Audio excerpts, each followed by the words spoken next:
Hello, నేను విశేషరావు. అమరావతిలోకి ఉగ్రవాదులు చొరబడ్డారు. 10 మంది ఉగ్రవాదులు విజయవాడ కేంద్రంగా చేసుకొని సంచరిస్తూ ఉన్నారు అనేది కేంద్ర ప్రభుత్వం రాష్ట్ర ప్రభుత్వానికి ఇచ్చినటువంటి సమాచారం. కేంద్ర ఇంటెలిజెన్స్ అలర్ట్ చేసింది. ఎప్పుడూ లేని విధంగా విజయవాడ, అమరావతి ప్రాంతాల్లో ఉగ్రవాదులు సంచరిస్తూ ఉన్నారు. ఇస్లాం సమస్యలకు సంబంధించినటువంటి ట్రైనింగ్ అక్కడ జరుగుతోంది. ఇస్లాం సంస్థల పరిసర ప్రాంతాల్లో వాళ్ళు తిరుగుతూ ఉన్నారు అనేటువంటి సమాచారం చేరవేసింది. అంతేకాదు, ఏసీలు బాగు చేసేటువంటి వాళ్ళు గాను, అలాగే ఎలక్ట్రీషియన్స్ గాను, ఇలా రకరకాలుగా వాళ్ళు కనిపిస్తూ ఉన్నారు. అమరావతి కేంద్రంగా చేసుకొని టెర్రరిస్టుల కదలికలు ఉన్నాయి.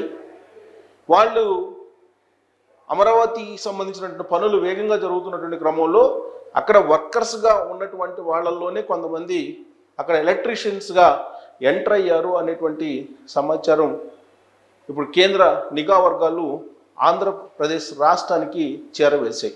దీంతో ఒక్కసారిగా అలర్ట్ అయ్యారు.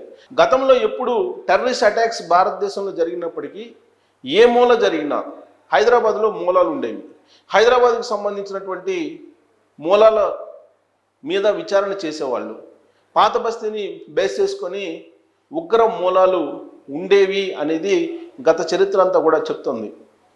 భారతదేశంలో ఎక్కడ టెర్రరిస్ట్ అటాక్ జరిగినా కానీ పాత బస్తీలో ప్రత్యక్షంగానో పరోక్షంగానో ప్రమేయం ఉండేటువంటి పరిస్థితి ఉండేది.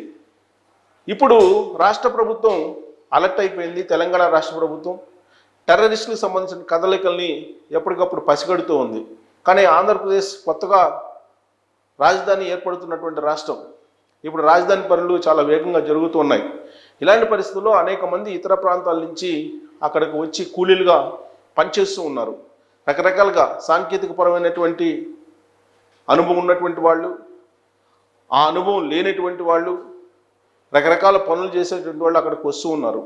అలాగే ఇస్లామిక్ సంస్థలు కూడా ఈ మధ్యకాలంలో పెరిగాయి అనేది కేంద్ర ప్రభుత్వం చెప్తోంది. అమరావతి ప్రాంతంలో, విజయవాడ ప్రాంతంలో ఆ ఇస్లామిక్ సంస్థల బేస్ చేసుకొని టెర్రరిస్టులు అటాక్ అయ్యారు. కాబట్టి మీరు అలర్ట్గా ఉండండి అనేటువంటి సమాచారం చెప్పడం జరిగింది. పెహల్గాంలో జరిగినటువంటి టెర్రరిస్ట్ అటాక్ తర్వాత భారతదేశ వ్యాప్తంగా కేంద్ర ప్రభుత్వం అలర్ట్ చేసింది. తెలంగాణ ప్రభుత్వాన్ని అలర్ట్ చేసింది, ఆంధ్రప్రదేశ్ ప్రభుత్వాన్ని అలర్ట్ చేసింది. ప్రత్యేకించి నరేంద్ర మోడీ గారు 2వ తారీఖున అమరావతి పునర్నిర్మాణ శంకుస్థాపన కోసం వస్తూ ఉన్నారు. ఆయన ఆహ్వానించేందుకు ఆంధ్రప్రదేశ్ ముఖ్యమంత్రి చంద్రబాబు నాయుడు గారు ఢిల్లీ వెళ్తూ ఉన్నారు. సతీ సమేతంగా ఢిల్లీ వెళ్ళి ప్రధాని నరేంద్ర మోడీ గారిని ఆహ్వానించబోతూ ఉన్నారు చంద్రబాబు నాయుడు గారు. ఇలాంటి సందర్భంలో టెర్రరిస్టులు ఎంటర్ అయ్యారు అమరావతిలో, అమరావతి చుట్టుపక్కల సంచరిస్తూ ఉన్నారు అనేటువంటి ఒక న్యూస్ ఇప్పుడు దావానంలా వ్యాపించింది. గతంలో ఎప్పుడు టెర్రరిస్ట్ కదలికలు ఉండేవి కాదు. కేవలం ఇక్కడ లోకల్గా ఉండేటువంటి తీవ్రవాదులు, మావోయిస్టుల కదలికలు ఉండేవి తప్పితే ఎప్పుడు కూడా టెర్రరిస్ట్ కదలికలు ఆంధ్రప్రదేశ్లో కనిపించేవి కాదు. తూర్పు నావికాదళం వైజాగ్ నావికాదళం అక్కడ ఉంటుంది. నావికా విన్యాసాలు కూడా అక్కడ జరుగుతూ ఉంటాయి. సబ్మెరైన్స్ కూడా అక్కడ ఉంటాయి. విదేశాలకు సంబంధించినటువంటి సబ్మెరైన్స్ 1-2 అక్కడ ఐడెంటిఫై చేసి వాటిని అంతమొందించినటువంటి సందర్భం కూడా ఉంది. తూర్పు నావికాదళానికి అక్కడ బేస్ ఉంది. సో ఆ బేస్ నుంచి నావికాదళం మూవ్ అవుతుంది, భారత ఆర్మీ నావికాదళం. సో అలాంటి ప్లేస్ అది చాలా శత్రు దుర్భేద్యంగా ఉంటుంది. అక్కడికి ఎవరు ఎంటర్ కావడానికి కూడా ఛాన్సెస్ ఉండదు. అలాంటిది ఆంధ్రప్రదేశ్లో ఇప్పుడు టెర్రరిస్టులు సంచరిస్తూ ఉన్నారు అనేటువంటి ఒక ఇన్ఫర్మేషన్ కేంద్ర ప్రభుత్వం హెచ్చరికలు జారీ చేసింది. అందుకే ఇప్పుడు ఆంధ్రప్రదేశ్ పోలీసులు అణువణువును వెతుకుతూ ఉన్నారు. యాక్చువల్గా ఆంధ్రప్రదేశ్ గత చరిత్రను చూస్తే డ్రగ్స్, గంజాయి గత 2019 నుంచి 2024 వరకు కొనసాగాయి. ఒకనొక సందర్భంలో విశాఖ షిప్లోనే కొన్ని వందల బస్తాల డ్రగ్స్ వచ్చాయని చెప్పి సిబిఐ ఎంటర్ అయింది. 2024 ఎన్నికలకు ముందు అక్కడికి వచ్చినటువంటి కంటైనర్లో డ్రగ్స్ ఉన్నాయి, పెద్ద ఎత్తున పట్టుబడిందని చెప్పి సిబిఐ వచ్చి విచారణ చేస్తున్నటువంటి క్రమంలో అక్కడ ఉన్నటువంటి పోలీసు ఆ విచారణ అడ్డుకునేటువంటి ప్రయత్నం చేసిందని చెప్పి సిబిఐ ఛార్జ్షీట్లోనే పొందుపరిచింది. అంటే డ్రగ్స్ కేంద్రంగా విశాఖ మారిపోయింది అనేది అప్పట్లో వినిపించింది. డ్రగ్స్ ఎక్కడ ఉంటాయో అక్కడ ఉగ్రవాదులు, టెర్రరిస్టుల సంచారం కూడా ఉంటుంది. ఎందుకనంటే అంతర్జాతీయంగా వాళ్ళ లావాదేవీలన్నీ కూడా ఇలానే నడుస్తూ ఉంటాయి. హవాలా, డ్రగ్స్ ఇలానే నడుస్తూ ఉంటాయి. కాబట్టి ఆంధ్రప్రదేశ్ని తీర ప్రాంతాన్ని కాచుకొని ఉగ్రవాదులు ఎంటర్ అయ్యారా అనేటువంటి అనుమానం కూడా ఇప్పుడు ఆంధ్రప్రదేశ్ పోలీసులకి ఉంది. ఆ దిశగా కూడా ఇప్పుడు విచారణ జరుగుతుంది, ఎంక్వైరీ జరుగుతుంది. అనుమానాలు ఉన్నటువంటి క్రమంలో దర్యాప్తు కూడా జరుగుతుంది. ప్రత్యేకంగా నిఘా పెట్టారు. నిఘా వ్యవస్థలు అప్రమత్తమయ్యాయి ఆంధ్రప్రదేశ్లో. నరేంద్ర మోడీ గారు 2వ తారీఖు వస్తున్నారు కాబట్టి భారీ బందోబస్తు కూడా ఏర్పాటు చేస్తూ ఉన్నారు. అమరావతి పునర్నిర్మాణం కోసం ఆయన శంకుస్థాపన రాబోతున్నటువంటి తరుణంలో ప్రత్యేకమైనటువంటి పోలీసు బృందాలను కూడా అక్కడ మోహరింపజేశారు. దాదాపు 5 లక్షల మందితో ఆ సభను నిర్వహించాలనేటువంటి ప్రయత్నం కూడా చేస్తూ ఉన్నారు. అందుకే అక్కడ ఆ ప్రాంతాన్ని అంతా కూడా ఇప్పుడే స్వాధీనం చేసుకుంది పోలీసులు. అక్కడ ఎక్కడ కూడా కదలికలు లేకుండా జాగ్రత్త పడుతూ ఉంది.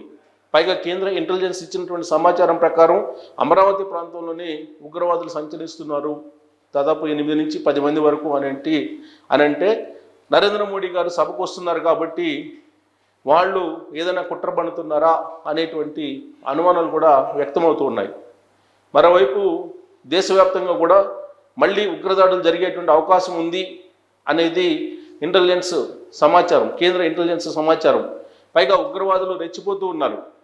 ఆల్రెడీ పెహల్గాం దాడికి పాల్పడినటువంటి ఉగ్రవాదులు వీడియోలు పెడుతూ ఉన్నారు. వీడియోల్లో రెచ్చిపోతూ ఉన్నారు వాళ్ళు. పైగా వాళ్ళని స్వాతంత్ర సమరయోధులుగా పాకిస్తాన్ ఉప ప్రధాని ప్రశంసిస్తూ ఉన్నారు. ఇంకొక వైపు బోర్డర్స్లో ఉద్రిక్త వాతావరణం నెలకొంది. యావత్ దేశం కూడా ఇప్పుడు ఉగ్రవాదుల్ని వేరిపరేయాలి, ఆ ఉగ్రవాదుల్ని కాల్చేయాలి అని చెప్పి డిమాండ్ చేస్తూ ఉన్నారు. చనిపోయినటువంటి వాళ్ళ ఆత్మశాంతికి కొవ్వొత్తుల ర్యాలీలు తీస్తూ వాళ్ళకి సానుభూతి ప్రకటిస్తూ ఉన్నారు. ఇలాంటి సందర్భంలో ఉగ్రవాదుల కదలికలు కొత్త ప్రాంతాలకి ఆంధ్రప్రదేశ్ లాంటి రాష్ట్రంలో సంచరిస్తూ ఉన్నారంటే ఇది పోలీసులు ప్రత్యేకంగా అలర్ట్ కావాల్సినటువంటి సమయం. గతంలో హైదరాబాద్లో టెర్రరిస్టులు ఉండేవాళ్ళు. హైదరాబాద్లో అనేక సందర్భాల్లో టెర్రరిస్ట్ అటాకులు జరిగాయి. పాత బస్తీని కేంద్రంగా చేసుకొని టెర్రరిస్టులు కార్యకలాపాలు నడిపేవాళ్ళు. రోహింగ్యాలు కూడా ఇప్పుడు ఎక్కువ అయ్యారు హైదరాబాద్లో. ఆ రోహింగ్యాలు ఆంధ్రప్రదేశ్లో కూడా ఉన్నారు అనేది కూడా వినిపిస్తూ ఉంది. ప్రత్యేకించి పాకిస్తాన్కి సంబంధించినటువంటి వాళ్ళు, బంగ్లాదేశ్కి సంబంధించినటువంటి వాళ్ళు, ఆఫ్ఘనిస్తాన్కి సంబంధించినటువంటి వాళ్ళు, కొంతమంది మహిళలు ఆంధ్రప్రదేశ్కి వచ్చి వ్యభిచారం చేస్తున్నారనేది కూడా ఈ మధ్యకాలంలో పోలీసులు కేసులు పెట్టినటువంటి సందర్భంగా బయటకు వచ్చింది. సో ఇలాంటి పరిస్థితుల్లో ఆంధ్రప్రదేశ్లో టెర్రరిస్ట్ ఆనవాళ్ళు అనేది ఒక భయానకమైనటువంటి న్యూస్. మరి అక్కడ ఉన్నటువంటి పోలీసులు ఇప్పటికే అప్రమత్తం అయి ఉంటారు. కేంద్ర నిఘా సంస్థలు కూడా హెచ్చరించాయి కాబట్టి తగిన ఏర్పాట్లు కూడా చేస్తూ అణువణువున వెతుకుతూ ఉన్నారు, జల్లెలు పడుతూ ఉన్నారు. ఒకవేళ టెర్రరిస్టులు ఉంటే వాళ్ళ కదలికలు ఎక్కడ ఉంటాయి, వాళ్ళకి ఎవరు మద్దతు పలుకుతున్నారు, ఎక్కడ షెల్టర్ తీసుకునేటువంటి అవకాశం ఉంది అనే దాని మీద కూడా వాళ్ళు నిఘా పెట్టారు. మరి కాసేపట్లో చంద్రబాబు నాయుడు గారు ఢిల్లీ వెళ్ళబోతున్నారు. ఢిల్లీలో ఖచ్చితంగా భారత ప్రభుత్వం రాబోయేటువంటి రోజుల్లో ఈ టెర్రరిస్ట్ అటాక్ మీద తీసుకునేటువంటి చర్యలు ఎలా ఉంటాయో దాని మీద కూడా చర్చించే అవకాశం ఉంది. అఫీషియల్గా ప్రోగ్రాం అయితే అమరావతికి ఆహ్వానించడానికి నరేంద్ర మోడీ గారిని ఆయన వెళ్తూ ఉన్నారు. కానీ బట్ దేశంలో నెలకొన్నటువంటి పరిస్థితులు, అఖిలపక్ష సమావేశాన్ని ఏర్పాటు చేసిన తర్వాత అందరూ నరేంద్ర మోడీ గారు ఏ నిర్ణయాన్ని తీసుకుంటే ఆ నిర్ణయానికి కట్టుబడి ఉంటా ఉన్నారు. తెలుగుదేశం పార్టీ కూడా ఇప్పటికే అనౌన్స్ చేసింది, నరేంద్ర మోడీ గారు ఏ నిర్ణయం తీసుకున్నా కానీ అది దేశ హితం కోసమే, కాబట్టి ఆయన నిర్ణయం మీద నడుస్తామని చెప్పి. అయినప్పటికీ కూడా కీలకమైనటువంటి లీడర్ కాబట్టి చంద్రబాబు నాయుడు గారు ఎన్డీఏలో ఆయనతోటి కేంద్ర హోంశాఖ మంత్రి ఈ మొత్తం అంశాలని చర్చించేటువంటి అవకాశం లేకపోలేదు. మరి ఆంధ్రప్రదేశ్లో టెర్రరిస్టులు ఎంటర్ అయ్యారు అంటే మీరు నమ్ముతున్నారా? వాళ్ళ కదలికలకు సంబంధించినటువంటి సమాచారం ఉంటే మీరు ఇమీడియట్గా పోలీసులకి అందచేయాలి. ఒకవేళ అందచేయకపోతే కనుక మీరే అన్యాయం చేసినటువంటి వాళ్ళు అవుతారు. కాబట్టి పోలీసులకు మీరే సహకరించే పరిస్థితి అక్కడ ఉండాలి కూడా. మరి టెర్రరిస్టుల కదలికల్ని ఆంధ్రప్రదేశ్ పోలీసులు నిలువరించడానికి ఎలాంటి చర్యలు తీసుకోవాలనే దాని మీద మీరు కూడా కామెంట్ చేయొచ్చు. Thank you.